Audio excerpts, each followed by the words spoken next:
But if you apply PEEP, what is PEEP? Positive end expiratory pressure. So this collapse is occurring at the end of the expiration.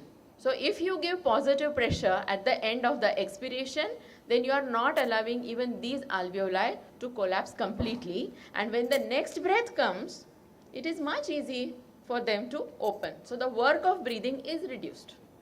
And so the pressure changes from smallest to largest have reduced.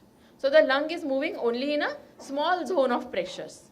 And so the shearing forces are reduced, and so the ventilator induced lung injury is reduced. So there are so many advantages of giving PEEP.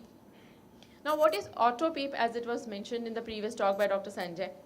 Auto PEEP is the gas trapped in alveoli at the end expiration due to inadequate time for expiration or bronchoconstriction or mucus plugging. It increases the work of breathing. We have already done experiment on ourselves. If you take one breath, don't allow it to go out and take another breath. So work of breathing is higher. This gas is not in equilibrium with the atmosphere, and it exerts a positive pressure, increasing the work of breathing. So you can see 5 minutes. So this is auto PEEP, the pictorial concept of auto PEEP. You can see here the remaining air which has got blocked and is increasing positive pressure on the lungs. So in this, functional residual capacity is actually increased because of air, but work of breathing has increased. And how you can help reduce it? By inverse ratio ventilation. Inverse ratio ventilation will increase FRC because there is not enough time for expiry of the air. Okay, so this auto PEEP is gas trapped, as I was mentioning, and dynamically compressed airways will increase this. And when you apply small amount of PEEP to keep these airways open, it will actually reduce the auto PEEP. And that is why there is a concept of application of CPAP in these lungs to keep the least resistance to overcome the collapsed alveoli and allow the air to go out. So how much should be the PEEP? PEEP should be slightly more than auto PEEP. Now when a patient is on ventilator, how do you check PEEP? At the end of the expiration, you hold the expiratory pause. And if patient is not breathing, whatever the reading is seen in the pressure scale, that is auto PEEP. And your application of PEEP in this case, or CPAP, should be slightly higher than that. Okay? So we have to overcome this problem of auto PEEP by use of CPAP or BiPAP in COPD patients. Giving CPAP to a patient who has auto PEEP, is it a bad idea or good idea? So obviously it is a good idea because it is going to reduce the work of breathing. Now that we have understood the basic concepts, I'll rapidly go through this and finish in next 4 minutes. So what is the ideal level of PEEP? See, always there is an interaction between heart and the lung because both the organs are in the thoracic cavity.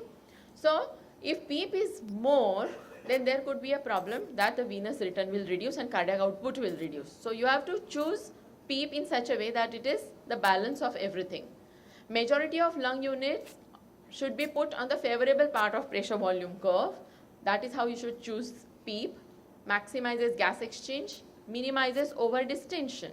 And how you will know that? You will know that by following up improvement in the saturation for a patient and hemodynamic stability that is achieved. If you see this as this is inflation, there is lower inflection point and upper inflection point. So you need more pressure. Suddenly the lung will open up, and if you go beyond this point, then lung will go in this curve where there will not be any advantage of further expanding the lung. So this is the safe window where we have to be. Or you can see this in the here as you go on giving positive pressure, it takes longer time for lung to expand, but in the expiratory limb it remains open for longer time, and this is the level where you have to keep your PEEP.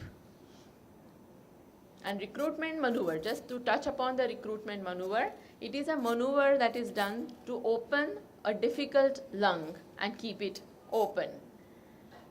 PEEP only prevents de-recruitment, but lung which has got acute lung injury or ARDS will have a problem in initial opening up itself. I'll just give you an example.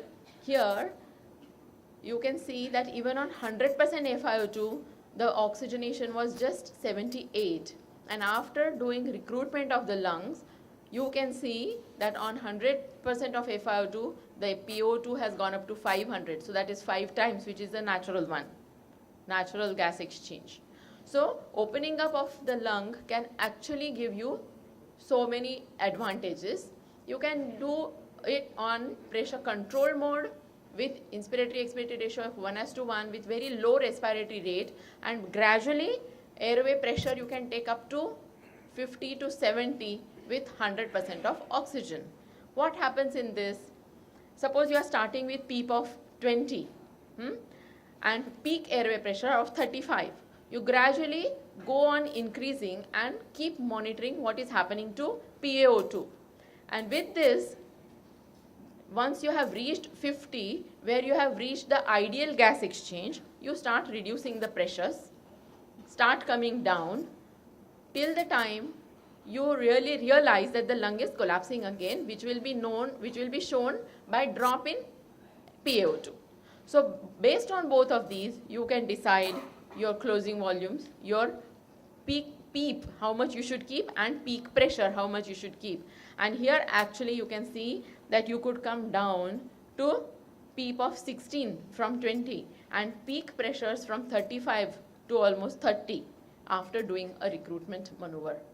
So that is how a recruitment maneuver can help you, and PEEP can help you to keep the lung open. Then gradually you can reduce your FiO2 from 100% to non-toxic levels.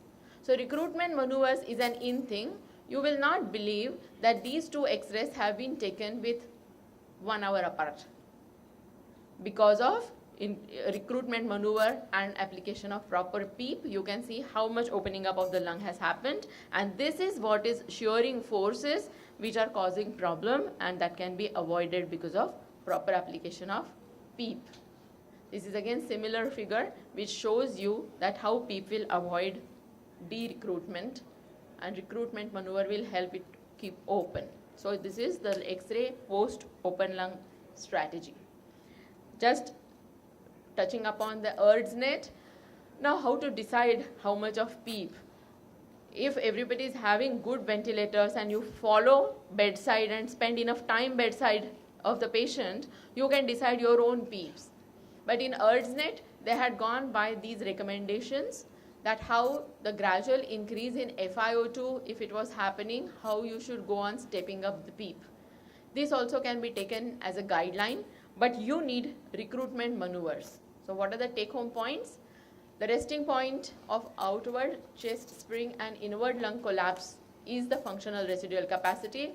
This is a reservoir for gas exchange. So even during expiratory phase, there is still ongoing gas exchange. Loss of chest wall or lung compliance causes reduced FRC. Exhalation below FRC is active, causing dynamic airway collapse, which can generate auto PEEP. At residual volume, it is not possible to empty alveoli or air further due to dynamic airway collapse. The closing volume is the point at which dynamic compression of the airway begins, and such airway closure occurs normally within FRC. It is known as closing volume. Closing volume increases with age. Airway collapse increases the work of breathing. I'm just recapitulating what we have seen in last few minutes, okay? In mechanically ventilated patients, airway collapse is prevented by applying positive pressure to the airway throughout respiratory cycle, like CPAP, continuous positive airway pressure, or PEEP, positive, you can have a combination of the two as well, like in BiPAP. PEEP and CPAP works by increasing FRC, maintaining alveolar recruitment, facilitating the gas exchange. The patient requires sufficient PEEP to prevent alveolar de-recruitment, and the ideal level of PEEP is that which prevents de-recruitment of the majority of alveoli while causing minimal overdistension. So I think I'll stop with that. Auto PEEP is a gas trapped in alveoli, and you can apply PEEP level above auto PEEP so that the work of breathing is reduced. Every time you do suctioning or the patient is getting desaturated, you may have to repeat the recruitment maneuvers, because once you disconnect, the compliance is poor of these lungs, they suddenly start collapsing. So you may have to do re-recruitment. And I would suggest you just watch this movie once again so that the image remains in your mind. What a beautiful thing PEEP can do to your patient's lungs. And you can see here by doing PEEP how gradually the alveoli are getting recruited. You can see this, and within 4 breaths with enough amount of PEEP, all the alveoli have got recruited, and you can see that the lung is not collapsing to the previous level, so that the lung injury is reduced. Thank you. Thank you very much, madam. I think we are running short of time, and any questions you can contact madam during the lunch. Let's disperse for the lunch.